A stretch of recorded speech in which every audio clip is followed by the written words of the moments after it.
ang pinakapaksa ng ating talakayan ngayong umaga ay ekonomiyang pulpol sa mga namumunong nambubudol. Kaya sabi ko sa inyo kanina, Marilyn Montalvo, ay ano bang aasahan natin sa SONA na babanggitin ng Pangulo sa Lunes 2027? Wala po. Wala tayong aasahan sa nalalapit na SONA. Ano ba i-report ng Pangulo? Diba? Pakinggan nyo kung ano i-report ng Pangulo. Ito ang tunay na kalagayan ng kabuhayan ng bansa o ng ating ekonomiya mula mismo sa isang ekonomista. Pero bago yan, ay gusto kong ibahagi sa inyo itong aking pagbati, pagsaludo sa mga kababayan natin na dumalo dyan sa isinagawang indignation rally sa pamumuno ng United People's Initiative, mga retired military soldiers, sapagkat sila ay nagsagawa muli sa pangalawang pagkakataon ng indignation rally. Mapayapang pagtitipon-tipon upang ipahayag ang kanilang galit, pagkapuot at pagkasuklam sa kalagayan o sitwasyon ng ating bansa. Na habang maraming naghihirap, maraming walang trabaho, napakataas na mga presyo ng bilihin, nasa gitna tayo ng krisis, ang iniintindi ng mga pangunahing namumuno ay ang puro maruming pamumulitika bilang pantakip sa ginawa din nilang kadumi-dumihan, kasuklam-suklam, karumal-dumal na paglimas, pagiging tulisan, pagiging mandarambong sa bilyon-bilyon na kaban ng bayan, na pag ikaw ay nagsalita o naging kritiko, ikaw ay kakasuhan at iimbentuhan ng kaso upang ikaw ay maipakulong at maaresto. Ngunit marami po tayong kababayan ang hindi po nagpakinag sapagkat tuloy-tuloy ang kanilang pagpapahayag ng kanilang mga damdamin sa nangyayari sa ating bansa. Gaya po ng inyo. Hindi ko maipakita ito sa aking Facebook tsaka sa TikTok. Pinakikita ko kasi rito yung dami ng tao na sumama kahapon sa Liwasang Bonifacio, meron pa sa Camarines Sur, meron pa sa Cebu, at maging sa ibang mga lugar. Nagtipon-tipon ang ating mga kababayan, pero dito lamang sa Liwasang Bonifacio, habang papagabi, papadami ang mga taong dumadalo.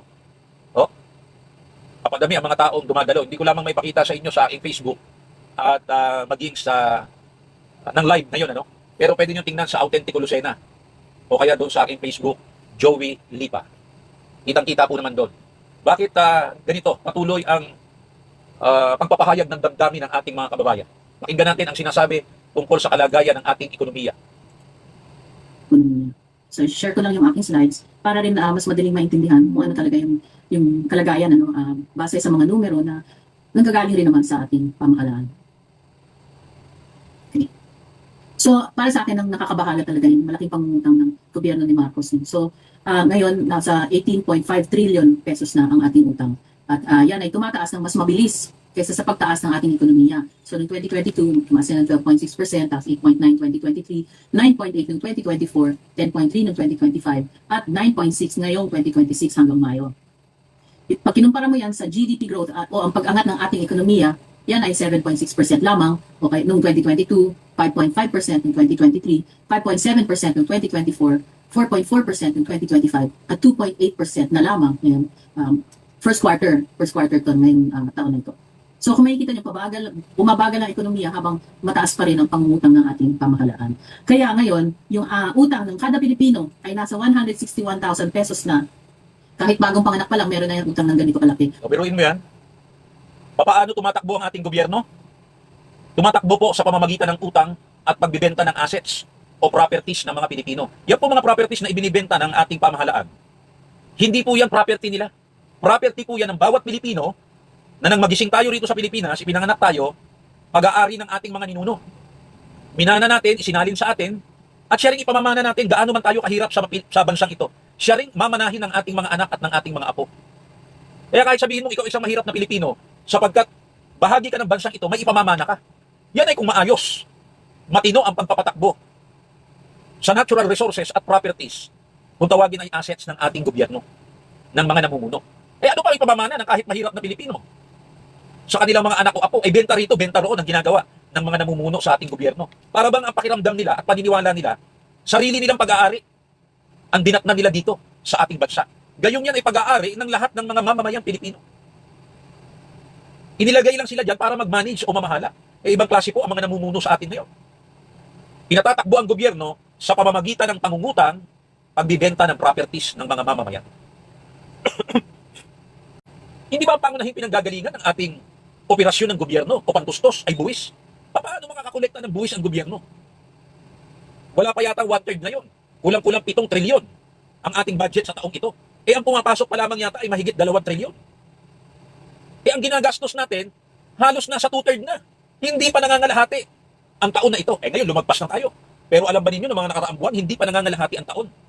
Yung budget natin na 7 trilyon, nasa 75% na po ang nagagamit sa operasyon ng gobyerno. Sa ano-ano ginagastos yan? Pambayad ng utang. Nangungutang tayo para ibayad sa utang. Pampasweldo ng mga nagtatrabaho sa gobyerno. Hindi ba sana yung mga nasa ibaba yung direktang mga nagtatrabaho sa atin. Yan sa barangay, sa pamamagitan ng mga honorarium na ibinabayad sa kanila. Na hindi naman natin masasabing sapat na sweldo sa barangay. Ngunit yan ang pangunahing takbuhan ng mga karaniwang tao. Sa bayan o munisipyo o sa lungsod. Pinasusweldo po ng mga LGU yan sa probinsya. Paano yung mga nagtatrabaho sa nasyonal? Pinasusweldo din yung mga yon. Pero ano po ang nagagawa nila para sa kapakanan ng tao bayan? Ang focus ngayon ng gobyerno, puro pamumulitika. Yan sabi ko sa inyo. Yung impeachment na yan. Yun lamang ginagastos dyan, 25 million hanggang 75 million. Araw-araw, tuwing may hearing. At tinataya na gusto nilang paabutin in 90 days o 3 buwan, gusto pa nilang paabutin hanggang next year, aabot na mahigit 2 bilyon. Biruin mo yan. Magbibenta ng properties ng gobyerno. Magbibenta ng lupa, magbibenta ng building, magbibenta ng ginto. Magbibenta ng mga korporasyon natin. O kaya yung mga shares of stocks natin, property ng taong bayan yan. Sa mga dayuhan o mga pribadong tao, para lalo silang maging bilyonaryo. At yung mga kinikita doon, para itustos sa kakulangan ng buwis na pumapasok, at yung iba naman, baka mas lamang pa, ay para nakawin ng nakawin. Ganyan po tumatakbo ngayon ang ating gobyerno. Pag binabanggit ko po yung salitang gobyerno, hindi po ako nagagalit o nasusuklam sa uri o sistema ng ating pamahalaan. Demokrasya tayo Pag binabanggit ko po yung gobyerno, ang mga tinutukoy ko yung mga namumuno. Yung mga nasa administrasyon. Biruin mo, 3 taon pa lamang, 4 na taon pa lamang sila dyan. Grabe po ang pagsasamantala o abuso nila. Yung pangungutang lamang Ako hindi ko sinasabing masama ang mangutang. Walang administrasyon bago pa dumating yung tatay ni BBM nang hindi nangutang. Yung pinalitan niya si Macapagal, nangutang yung tatay ni GMA. At bago pa si Macapagal, nangutang na ang kanyang sinundan na si Quirino. Bago pa dumating si Quirino, nangutang na si Magsaysay. Pagkatapos ng ikalawang digmaang pandaigdig, hindi tumatakbo ang ating gobyerno nang hindi nangungutang. Kasi bagsak na bagsak ang ekonomiya natin Wasak na wasak ang ating bansa noon. Winasak ng mga Amerikano, bomba dito, bomba roon, para mapalayas yung mga Hapon. Pinapasok muna tayo sa isang gyera na hindi dapat tayo sangkot. Wala na nagawa mga Pilipino kundi sumama sa gyerang ito. Nilusob na tayo ng mga Hapon Bakit tayo nilusob ng mga Hapon? Kalaban nila mga Amerikano Sino ang kakampi nila ng Second World War ng mga Hapon? Hindi ba si Hitler? At saka sina Benito Mussolini ng Italia? Yan ang tinatawag na Axis. Ang allies naman, yung kakampi ng mga Amerikano, mga British, France, European countries. Yung mga malalaking bansa na yan, pati yung Japan, Germany, kay Hitler, at Italy kay Mussolini, nagyera-gyera sila. Ang layo natin sa Amerika, ang layo natin sa Europe. Pero nadamay tayo sa gyera nila. Natural, anong gagawin ng mga Hapon? Kakampi tayo, at talagang lulusubin nila tayo. Bago sila lumanding dito noong 1941, diyan muna sila sa Spratlys, nagtayo ng mga base. Panahon lang naman ni Marcos, tatay ni BBM, ni President Marcos, nagdeklara tayo na atin yung Spratlys. Wala naman tayong control dyan. Ang may control dyan, mga Hapon. Bago pa ang mga Hapon, mga Vietnamese. Bago pa ang mga Vietnamese, mga Chinese. At saka mga taga-France. Noong Second World War, bago sumiklab yun, alagang Namusisyon sila dyan sa Spratlys. Ano ba yung panahon ng Hapon? Hindi pa naman politiko noon ang tatay ni BBM. Tapos binubobo pa tayo sa history ng mga nagsasabing magagaling daw sila at matatalino. Pag-aari daw ng Pilipinas ang Spratlys. Nadamay tayo sa giyera para mapalayas dito yung mga Hapon. Kaya tayo nilusob ay dahil tayo kakampi ng mga Amerikano. Ang ginawa naman ng mga Amerikano, iniwanan tayo noong 1941. Inuna nila yung Europe. Ipinagahasa muna ang Pilipinas ng 4 na taon. Durog na durog ang Pilipinas. Kaya nang ideklara ang kalayaan noong 1945 o 46 laban sa mga Hapon, walang kakapita-kapital ang Pilipinas. Ano ang magagawa niya? Hindi mangutang, doon nagsimula ang kalbaryo ng bansang ito. Pinagsamantalahan na nga tayo ng mahigit 300 years ng mga Kastila, makakalayas na tayo, inunsi pa tayo ng mga Amerikano. Sila naman ang naging bagong mananakop natin, pumalit sa mga Kastila. Mula noong 1898. Idinawit tayo sa giyera, Second World War. 4 na taon tayong pinabayaan. Yan ang pangalawang pagkakataon na hinudas tayo ng Amerika. Yung una, yung 1898. Atin na yung kalayaan, inagaw pa. Panalo na tayo sa mga Kastila. Kasi ang inuna ng mga leader natin noon, pansarili, ni Aguinaldo Nakipagkutsabahan pa sila sa Amerikano dahil sa pera. Kaya pinatigil nila yung mga katipunero, tigil muna kayo, wala nang giyera. Binibigay ko po sa inyo yung historical background, bago tayo tumuloy dito. Namasyal muna sila na mahigit 1 taon sa Hong Kong. Nagpasarap sila doon. Yung mga elitistang leader natin sa pangunguna ni Aguinaldo. Ang talagang makamasa nating leader, si Bonifacio, ipinapatay nila. Taga saan ba si Aguinaldo? Taga Cavite. Taga saan ba si Bonifacio? Taga Tondo. Lugar ng mahihirap. Hanggang ngayon. Alam niyo kung sino ngayon ang mga politikong naghahari sa Cavite? Yan ay mayroong mga dugong nananalaytay ng dugo ni Aguinaldo. Atin na ang kalayaan dahil lamang sa pakinabang at kwarta, ipapapatay ang kanilang kapwa katipunero na mga nagsimula pa ng paghihimagsik. From Perth, Western Australia, good morning. Kuyang Edwin Angara.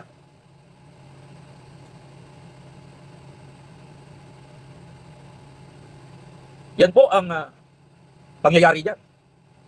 4 na taon tayong inunse sa pangalawang pagkakataon ng mga Kano. Iniwanan tayo sa mga Sakan, sa mga Hapon. Nung matapos ang giyera, mas inuna pa nilang tulungan. Itinayo nila uli ang Japan. Kaya by 1960s, nangunguna na ang Japan. Tinulungan tayo kunwari sa pamamagitan ng pautang. Mula kay Rojas hanggang kay Quirino. Pagkatapos ay Magsaysay. Yung 3 leader na yan, after Second World War, hindi po mga nagtagal sa pwesto yan. Si Rojas, inatake sa puso, sa Clark. Sino si Rojas? Yan yung lolo ni Mar. Pagkatapos, pumalit sa kanya yung vice president niya, si Quirino. Natalo naman ni Magsaysay. Si Magsaysay, hindi rin tumagal. Tumaas ang ere. Pag angat niya sa eroplano, bumagsak ang eroplano, patay. Pumalit si Garcia. Si Garcia naman, tinalo ni Macapagal, yung tatay nga ni GMA. At si Macapagal, tinalo ng tatay ni BBM, Marcos Sr. Yun ang nagtagal. Mahigit 20 taon. Pero mula sa administrasyon ni Rojas, Quirino, Magsaysay, Macapagal, Garcia, Macapagal, puro utang na po tayo. At yung utang na yan, napakalaki ng interest, at yung mga utang na yan, laging may kapalit. Ano kapalit? Inaabuso ng mga dayuhan ang kayamanan ng ating bansa. Mula sa ginto hanggang sa lahat ng mahahalagang mineral dito. Hanggang sa mga troso, lahat ng natural resources ng ating bansa, pinagsamantalahan ng mga dayuhan. Bakit pumapayag ang mga presidente natin? Mula kay Rojas, hanggang kay Quirino, hanggang kay Magsaysay, Garcia at Macapagal. Sapagkat, ang may utang ay alipin ng nagpapautang. Pag nagpapautang yan, may mga kondisyon. Wala kang magagawa.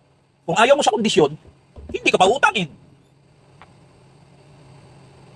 Kaya after Second World War, kunwari tinutulungan tayo, pinapautang tayo, pero lahat pong yun, may kapalit.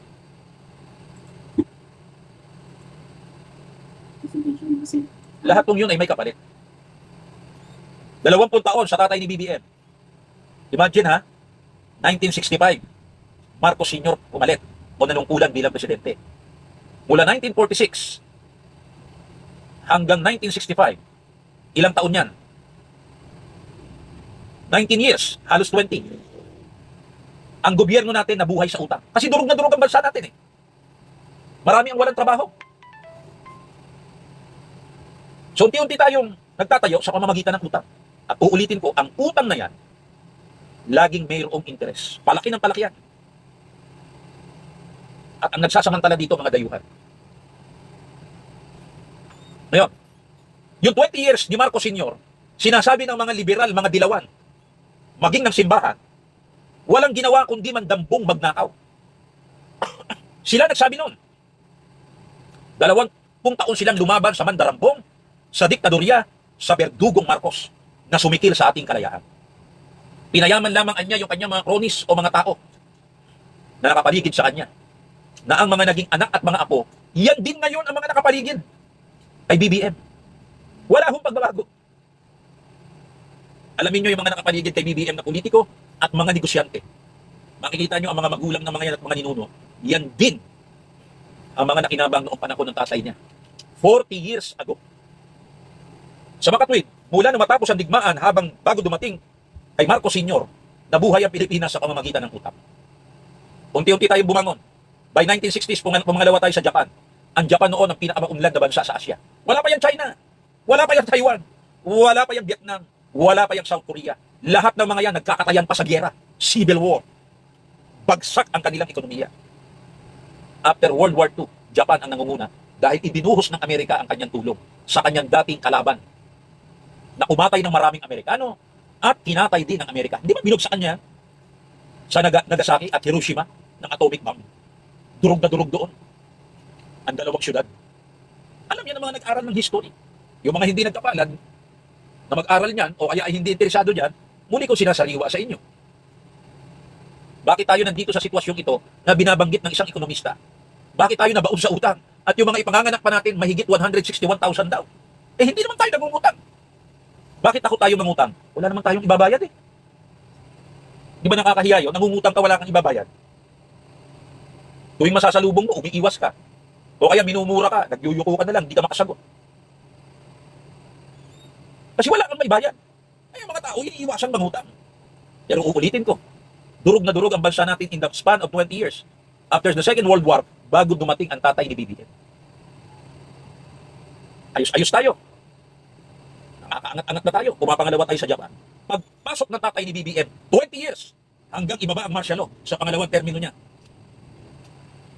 1969, after 3 years, 1972, binaba ang martial law, hanggang mapatalsik sila noong 1986. 20 years plus.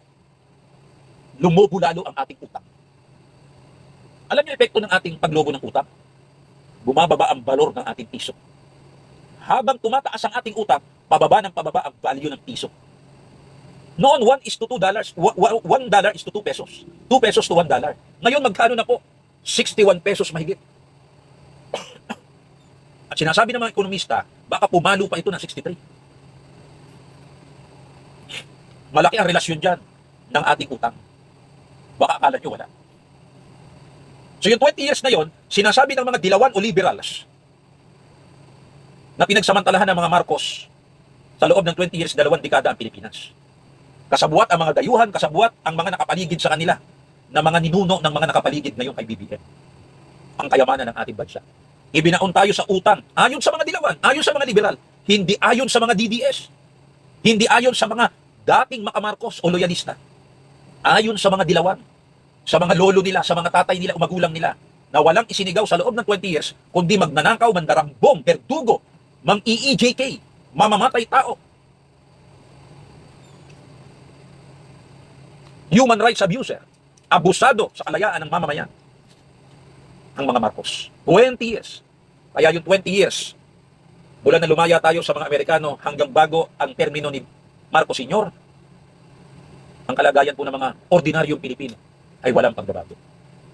Ngunit ang mga yumaman sa pakikipagsabuatan sa mga dayuhan mula nang lumaya tayo sa ikalawang digmaan ng daigdig bago ang panahon ni Marcos Sr., tuloy-tuloy po, yan po yung mga elitista. Yan po yung mga negosyante. tuloy-tuloy ang kanilang pag-unlad at pagyaman. Then nadagdagan ng another 20 years. 40 years na. 1946 to 1966. Nadagdagan ng 20 years sa panahon ng tatay ni BBM, Marcos Sr. 40 years. So 46 plus 40, 86 bago sila napatalsik. Lalong dumami ang mahihirap, lumaki ang populasyon, lumaki ang utang, bumagsak ang halaga ng piso, tumaas ang bilihin, lalong yumaman ang mga nakapaligid sa kapangyarihan. Matapos mapatalsik ang mga Marcos, akala natin, marami ng mga ordinaryong Pilipino ang aangat ang buhay. Gaganda ang pamamalakad ng mga pumalit. Bakit? Sino ang pumalit? Yung 20 taon na sigaw ng sigaw na berdugo at mandarambong ang mga Marcos. Yan yung mga dilawan na nanganak na mga pinks, na nagkaroon ng mga apo na wokes. Kung tawagin ng iba'y millennials daw. Bagamat hindi naman lahat ng millennials ay totoong mga wokes o dilawan. Sino ba itong mga dilawan na ito o mga liberals? Yan yung mga anti-Marcos. For 20 years sa panahon ng tatay ni BBM. Sino yung mga pinks? Yan din ay mga dilawan na naging anak nila. Iisa ng kulay yan. Kahit pink ang tingin mo, galing sa dilawan yan, mga anak nila. At yung mga pink na yan, nanganak yan ng mga wokes. Tinatawag ding millennial. Sino ba yung mga wokes? Yan yung pagka inuutusan mo, ang standard na sagot, wait lang. Lahat ng issue may alam. Huwag mo siyang pakikialaman dahil siya may alam. Maliban lang sa maghugas ng pinggan at maglinis ng kahaman. Dahil ang isasagot niya sa iyo dyan, wait lang. So alam na ninyo, yung mga wokes, yung mga aktibo na trolls sa social media, sa Facebook at YouTube, yan po yung mga nagpapakilalang millennials, mga wokes, mga aktivista, yan po yung mga anak ng mga pinks na apo ng mga dilawan. Na anti-Marcos noon sa tatay, pero himod na yon sa panahon ng anak. Nasusundan po ninyo. Magandang maliwanag tayo. 40 years matapos ang EDSA, kasi 1986 plus 40, 2026. Nakakatatlong 40 na tayo, ha? Mula noong after Second World War hanggang bago. O nakakatatlong 20 na tayo. Mula noong Second World War, 1946, hanggang noong 1966, unang taon ni Marcos Sr. Nabaon tayo sa utang. And then 1966 or 65 hanggang 86, nabaon ulit tayo sa utang, lumaki lalo. 40 years na. Nadagdagan ng another 40 years. From EDSA hanggang sa taong ito, lalong lumobo ang ating utang. Kung ibinaon tayo sa utang sa panahon ng tatay na nakaupo ngayon, ayon sa mga dilawan na nagkaanak ng mga pink, at ang mga pink ay nagkaanak din na yan ang mga apo ng dilawan, lalo pa tayo nabaon sa utang. At habang nababaon tayo sa utang, dumarami ang mahihirap, dumadami ang walang trabaho, lalong nagsasamantala sa natural resources natin ang mga dayuhan, at lalong naging bilyonaryo ang mga nakapaligid sa kapangyarihan. Ano nangyari sa halaga ng piso? Habang lumulubog ang ating utang, pabulusok ng pabulusok. Tingnan natin ang peace and order. Mula nung matapos ang Second World War hanggang bago na upo ang Marcos Sr., napakatindi po ng problema sa peace and order. Dahil after Second World War, diyan nagsimula ang mga latak ng hukbalaha, mga dating gerilya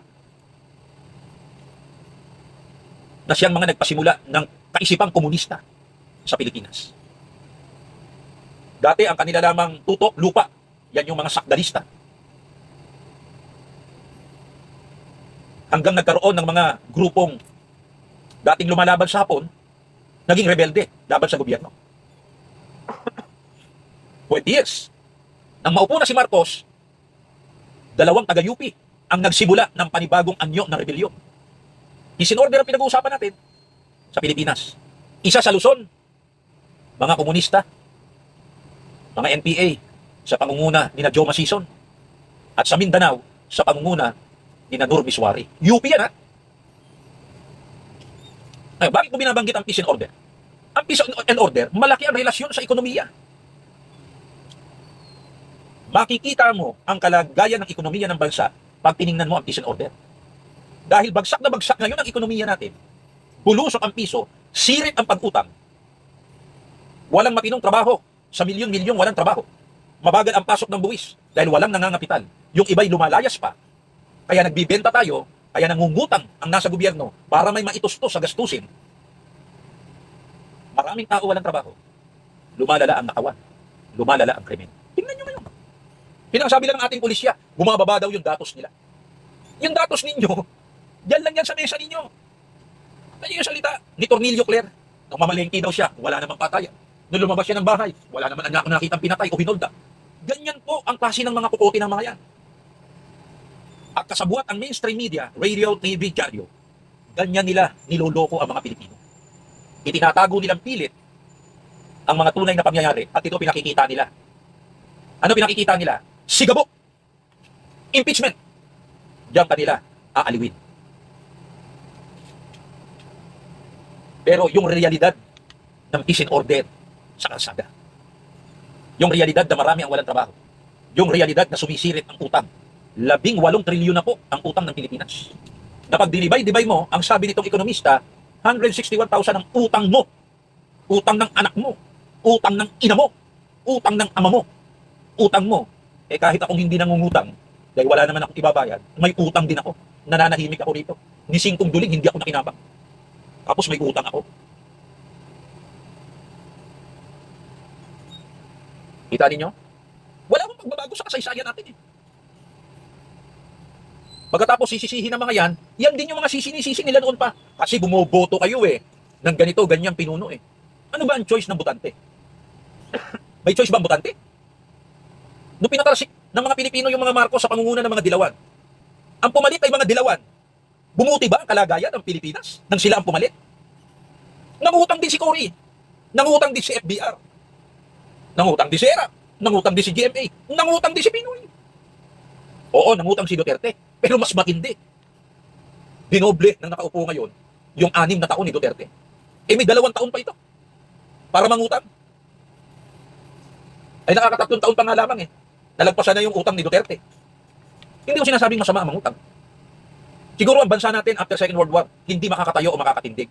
At magiging pangalawa sa Japan by 1960s kung hindi tayo nangutang. Diba? Pero sa pangungutang bang yan, nakikinabang ang taong bayan, ang mga mamamayan? O mas higit ang naging pakinabang at pagsasamantala nung mga pasimuno ng pangungutang? Halimbawa, ako isang ama. Kulang ang sweldo ko, kulang pinagkakakitaan ko, mangungutang ko. No choice ako eh. Pero sa pangungutang ko ba, nakinabang ba yung aking pamilya? Ganun kasimple ang tanong. Di ba? O ang nakinabang lamang yung mga nagpasimuno ng pangungutang. Yun po ang dapat nating ma-realize. Ngayon, baka sabihin ninyo, bigyan mo kami ng background kung paano tayo nakarating sa ganito. Baka naman nagbago na. Ay, pakinggan po natin ang isang nag-aaral sa ekonomiya. Tungkol sa pangmatagalang epekto ng nangyayari ngayon sa ating ekonomiya. So, share ko lang yung aking slides para rin mas madaling maintindihan kung ano talaga yung kalagayan base sa mga numero na nanggagaling rin naman sa ating pamahalaan. Okay. So, para sa akin, ang nakakabahala talaga yung malaking pangungutang ng gobyerno ni Marcos. No? So, ngayon, nasa 18.5 trillion pesos na ang ating utang. Ulit mahigit 18 trilyon. Kung i-divide mo sa 115 million Filipinos, sabihin na natin pati yung mga bilyonaryo dito, na lalo pang naging bilyonaryo, multi-billionaire sa panahon ni BBM, habang ang Pilipinas ay lubog sa utang. Dumarami ang walang trabaho at lumalala ang kahirapan, problema sa edukasyon, problema sa kalusugan, problema sa walang kabusugang pagnanakaw at pandarambong ng mga nasa gobyerno, na pag inilantad mo, ikaw pa ang ikukulong at pagbibintangan ng inventong kaso. Magkano utang ng bawat Pilipino? Magkano ang utang mo? Utang ng anak mo? Utang ng ina mo? Ay tumataas ng mas mabilis kaysa sa pagtaas ng ating ekonomiya. So, noong 2022, tumaas na ng 12.6%, tapos 8.9 2023, 9.8 noong 2024, 10.3 noong 2025, at 9.6 ngayong 2026 hanggang Mayo.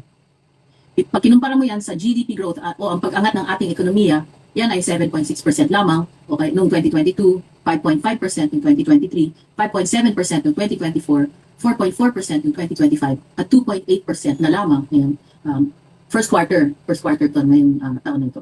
So, Yung bilis ng pangungutang natin, ayon sa paliwanag ng ekonomista, si Ma'am Cora Guidote, naturo yan doon sa eskwelahan kung saan ako nag-masters mas mabilis yung paglago ng utang natin kaysa paglago ng ating ekonomiya. Saan ka kukuha ng pambayad sa utang mo? Tumatakbo yan ng 1,000 kilometers per hour. samantalang ang ekonomiya mo, tumatakbo lamang ng 100 kilometers per hour. Paano makakahabol yan? Eh dito ka kumukuha sa ekonomiya mo ng pambayad sa utang. Bumabagal ang ekonomiya habang mataas pa rin ang pangungutang ng ating pamahalaan. Kaya ngayon, yung utang ng kada Pilipino ay nasa 161,000 pesos na. Kahit bagong panganak pa lang, meron na yung utang ng ganito kalaki. Fair ba yan? Parehas ba yan o fair ba yan sa iyo bilang Pilipino? Huwag natin pag-usapan kung DDS ka o loyalista nga o kaya ay dilawan o pink o ikaw ay woke. Huwag natin pag-usapan ng politika. Fair ba sa iyo yan? Fair ba sa anak mo yan na nag-aaral pa lang may utang na nababayaran? Fair ba yan sa magiging apo mo? Hindi pa pinanganganak may utang na. Tatanungin ko kayo, yung mga nanunungkulan sa akin o namumuno, mula nasyonal hanggang ibaba, mga may utang ba yan? Wala nang utang na loob yung mga yan eh. Yun na lamang nag-iisang natitirang napakahalaga para sabihin ikaw ay tao na maituturing. Yung utang na loob. Eh walang siya. Pati yung utang na loob na yun, ninakaw pa nila eh. Ninakaw na yung kaba ng bayan, bilyon-bilyon, trilyon, sabi ni Ping Lacson. Ninakaw pa yung kanilang utang sa atin.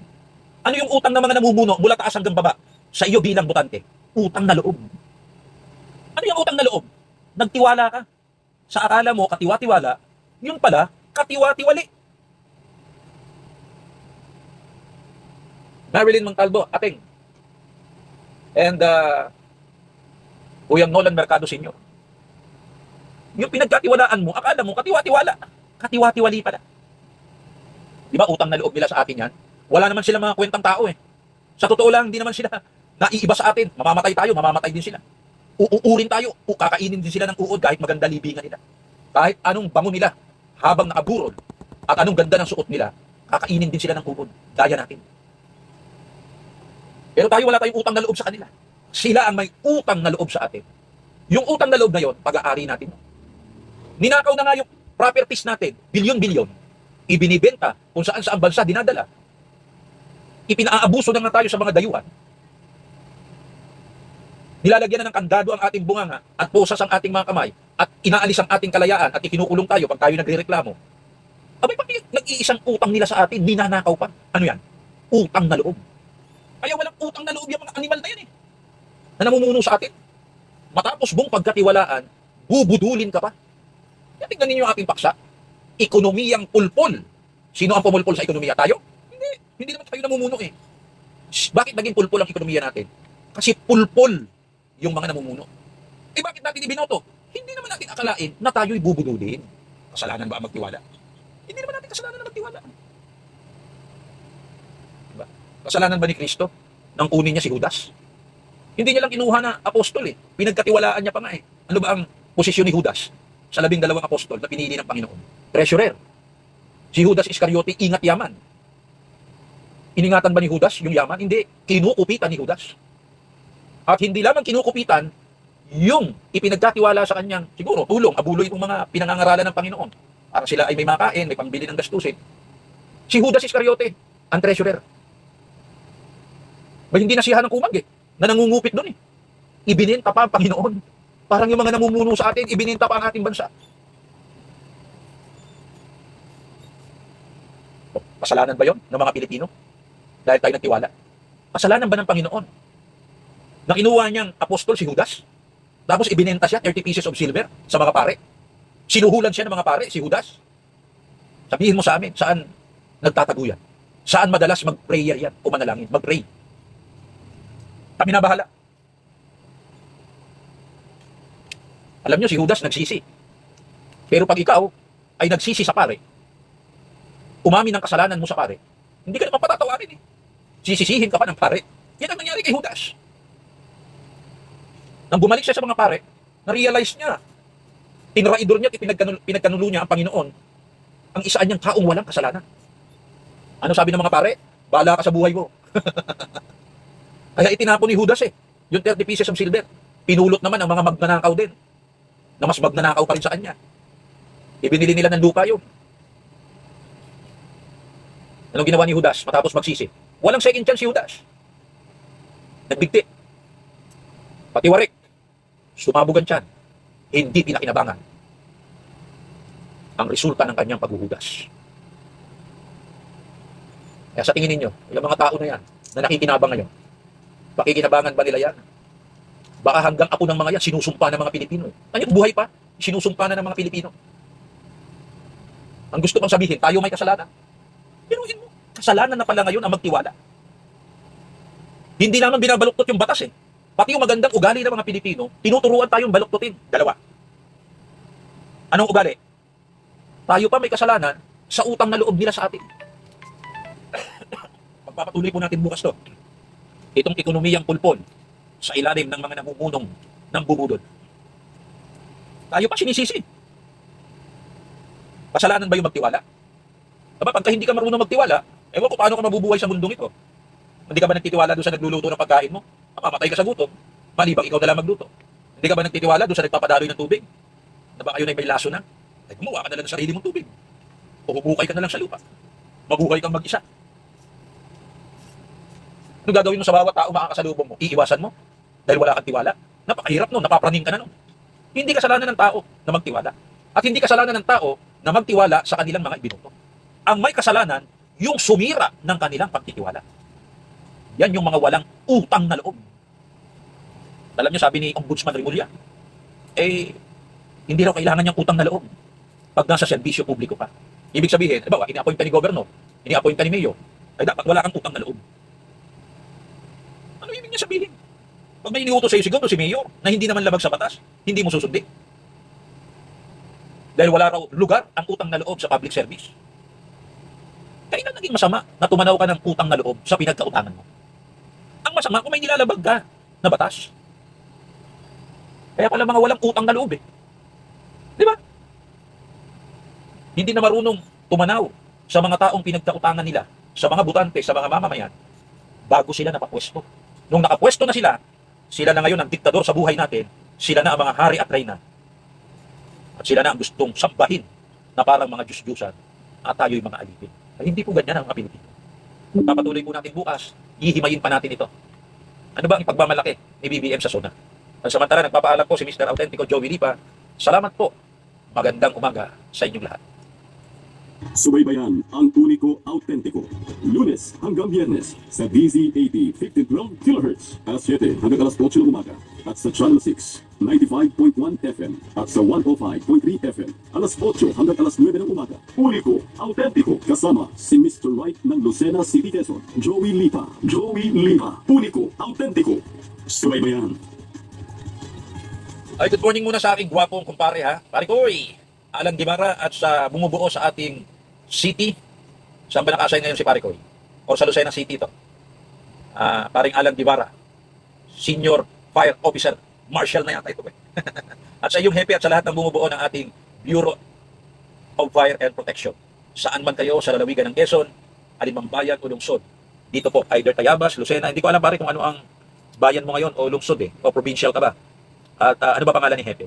Good morning sa iyo, Colonel ng Bureau of Fire. Until tomorrow, 8 to 9 in the morning, Mr. Autentico Joey Lipa po.